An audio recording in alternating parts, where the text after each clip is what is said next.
Welcome back to The Explainer. So, throughout this series, we've been digging into a really big historical question. Were the Vikings actually just the brutal, mindless savages that history remembers? Or is the truth a lot more complicated? Well, today, we're looking at a massive turning point. The moment the Vikings didn't just visit, they moved in. Picture it, 865 AD. A massive fleet lands on the coast of East Anglia. But this time, they hadn't come to raid. They had come to stay. This wasn't a smash and grab. It was a conquest. All right, here's our game plan for today. Part 1, we track the Great Heathen Army. Part 2, we look at the legacy of the Danelaw. Then, Part 3, some wild historical facts. And finally, Part 4, a rapid-fire knowledge check quiz. Stay sharp, let's get into it. Part 1, the story, the Great Heathen Army. Okay, let's dive into this. Up until now, Norse raids were basically small hit-and-run jobs. Quick, brutal, and then they were gone. But 865 AD? Total paradigm shift. This was the largest Viking force ever to hit Britain. An actual, full-scale invasion force. You can imagine just how utterly terrifying this must have been for the Anglo-Saxons. We're talking anywhere from 3,000 to 6,000 warriors, which for that era is an absolutely massive army. And they weren't just a disorganized mob. This was a highly coordinated military machine with unified leadership. The commanders, Halfdan, Ivar the Boneless, and Ubba, reportedly the sons of the legendary Ragnar Lothbrok himself. They didn't just blindly hack and slash. They planned. They set up winter camps right inside conquered territory, and they actively used the old Roman road networks to rapidly move this huge force right across the country. And because of that strategy, the Anglo-Saxon kingdoms just started collapsing like dominoes. Look at this timeline. Northumbria falls first in 867 AD. Boom. 2 years later, 869, East Anglia is gone. By 874, Mercia is largely conquered. Think about that. In less than a single decade, the entire north and east of England was completely swallowed up by Norse control. And the human cost of this was absolutely devastating.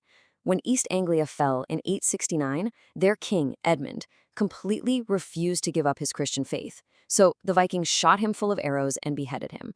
He was later made a saint, which, fun fact, is actually why the English town of Bury St. Edmunds exists today.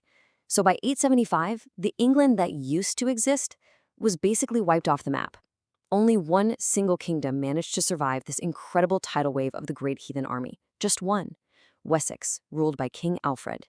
Part 2, the story, the Danelaw legacy.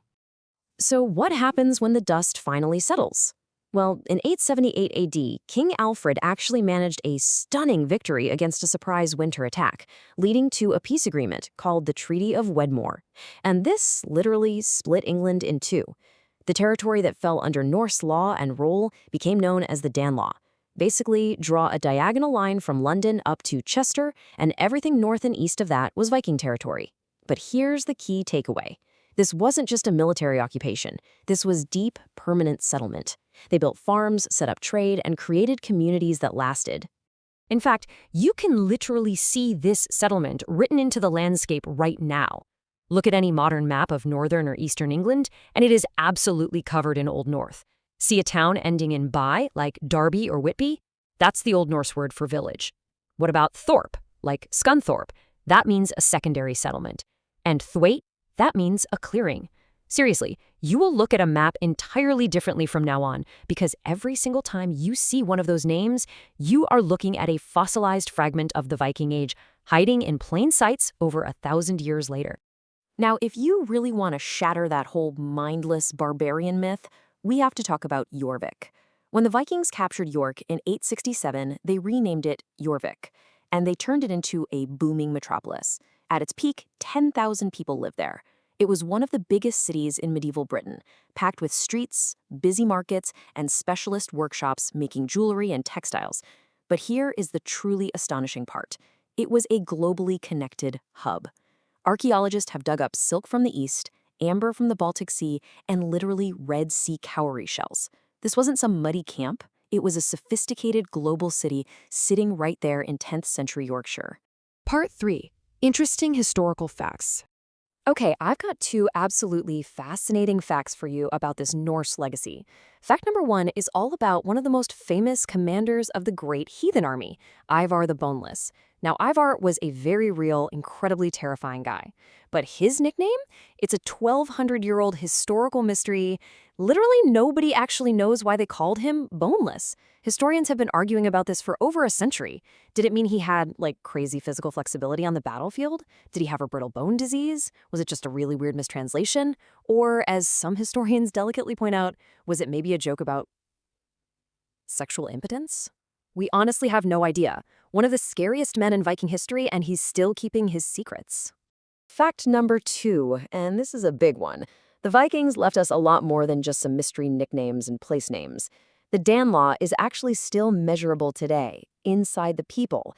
A massive ancient DNA study from 2020 proved that modern people living in former Danelaw areas, places like Yorkshire, Lincolnshire, and East Anglia, actually carry measurably higher levels of Scandinavian genetic markers than people living down in southern England. The Vikings didn't just change the laws, they literally became part of the population. The Danelaw is not just history, it is biology. Part 4, Knowledge Check Quiz. All right, it's quiz time. Get ready to shout out your answers. Question 1. What was the Great Heathen Army and when did it arrive? A. A large raid that attacked Lindisfarne in 793 AD. B. The largest Viking force to reach Britain, landing in East Anglia in 865 AD as an invasion force, not a raiding party. C. A Norse fleet that attacked France in 845 AD. D. The army that fought at the Battle of Hastings.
All right, it's quiz time. Get ready to shout out your answers. Question 1. What was the Great Heathen Army and when did it arrive? A. A large raid that attacked Lindisfarne in 793 AD. B. The largest Viking force to reach Britain, landing in East Anglia in 865 AD as an invasion force, not a raiding party. C. A Norse fleet that attacked France in 845 AD. D. The army that fought at the Battle of Hastings.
Question 2.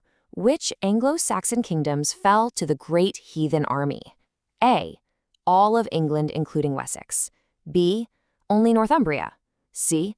Northumbria, East Anglia, and most of Mercia, but Wessex survived under Alfred. D. Wessex and Kent. Question 3. What was the Danelaw? A. A Norse legal code imposed on all England. B. The territory in northern and eastern England under Norse law after the Treaty of Wedmore 878 AD. C. The area of Scotland controlled by Vikings. D. A type of Viking weapon.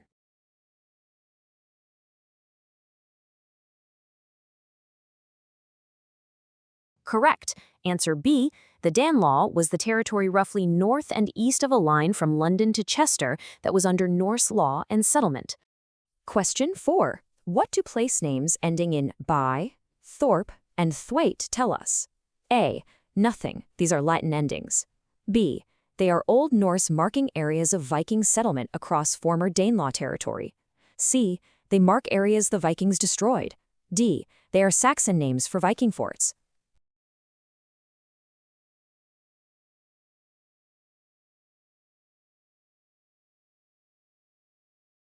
Correct. Answer B. These are fossilized Old Norse settlement markers visible on modern maps, meaning village, secondary settlement, and clearing. Question 5. What evidence shows Jorvik was a sophisticated city, not a barbarian camp? A. No real evidence. B. Excavations found cowrie shells from the Red Sea, Eastern Silk, Baltic amber, plus workshops, markets, and streets. C. Medieval chronicles say it had 50,000 people.